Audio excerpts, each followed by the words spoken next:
नमस्कार मित्रांनो, आज आपलं मराठी रसिक प्रेक्षकांचा लाडका राणा म्हणजेच अभिनेता हार्दिक जोशी यांचा आत्तापर्यंतचा जीवन प्रवास.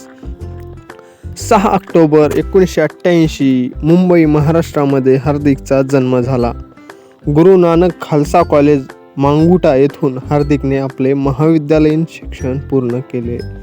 हार्दिकची उंची 5 फूट 11 इंच असून डोळ्याचा रंग काळा आहे.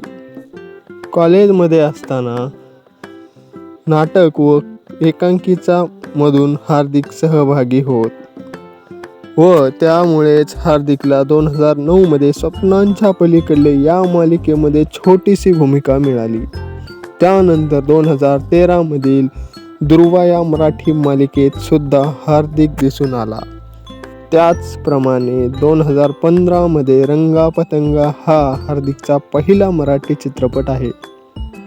हार्दिक खरी ओळख निर्माण झालेली ती म्हणजे 2016 मध्ये तुझ्यात जीव रंगला या मालिकेमधून हार्दिकची राणा ही भूमिका प्रेक्षकांना खूपच आवडली. सध्या हार्दिक झी मराठीवरील तुझ्या माझ्या संसाराला आणि काय हवं या मालिकेमध्ये मुख्य अभिनेत्याची भूमिका बजावत असताना दिसत आहे. अभिनया व्यतिरिक्त हार्दिकला ढोल ताशा वाजवणे, मॉडेलिंग करणे खूप आवडते. तर असा होता हार्दिक जोशीचा आत्तापर्यंतचा जीवन प्रवास. तुम्हाला व्हिडिओ आवडल्यास व्हिडिओला लाईक, शेअर, सबस्क्राईब नक्की करा. धन्यवाद.